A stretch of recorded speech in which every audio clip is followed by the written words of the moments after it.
Dear students, I hope all of you have enjoyed this poem, All Things Bright and Beautiful, very much, written by Cecil Francis Alexander. So, it's time to word meaning. So, today we will discuss the word meaning and question answer of this poem. So, have a look at word meaning of this lesson of this poem.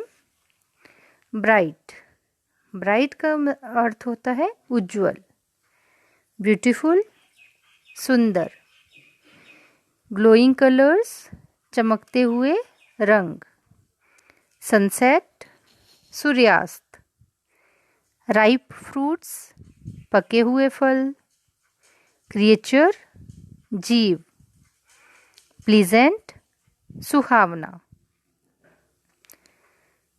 Now we will discuss the question answer portion of this poem. So look at A part. Answer the questions. Question first is, according to the poet, what things made the world beautiful? Poet के अनुसार वे कौन सी चीज़ें हैं जिससे कि पूरी दुनिया which makes the world beautiful, कि जिससे पूरी दुनिया सुंदर नज़र आ रही है. So the answer is, according to the poet, all the great and small things which are created by God make the world beautiful. कवि के अनुसार जो भी चीज़ बेशक छोटी है या बड़ी है, किसी भी चीज़ को किसी भी रूप में बनाया है, वो भगवान ने बनाया है, तो वे सभी चीज़ें सुंदर हैं.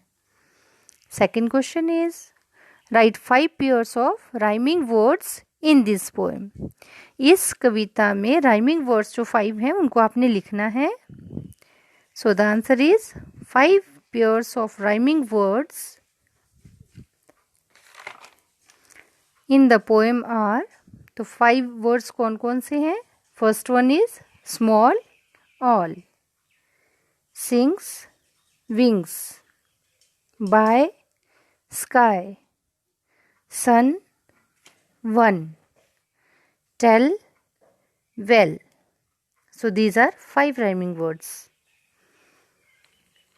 Question 3 is, descriptions are an important part in the poem.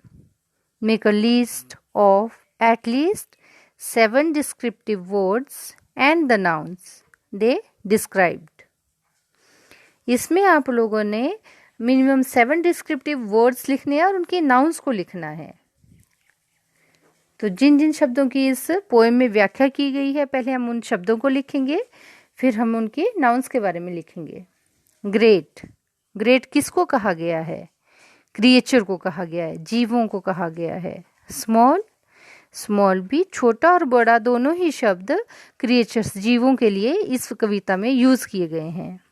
Tiny, छोटे क्या हैं? पंख, विंग्स. प्लीजेंट, सुहावना, कौन है? सूर्य, सन. राइप, पके हुए क्या है? फ्रूट्स, फल हैं. टॉल, टॉल क्या है? ट्रीज हैं, पेड़ हैं. रिच, अमीर किसको कहा गया है? इंसानों को. पुअर, पुअर गरीब और अमीर दोनों ही तरह के इंसान होते हैं. वंडरफुल, अद्भुत क्या है? चीज़ें हैं, थिंग्स. ब्यूटीफुल, ब्यूटीफुल भी थिंग्स के लिए ही यूज़ किया गया है. In question 4, who is he in the poem. इस पोएम में ही वर्ड किसके लिए यूज़ किया गया है? He refers to the lord god in the poem. He शब्द का यूज़ यहाँ पर भगवान के लिए किया गया है. Thank you.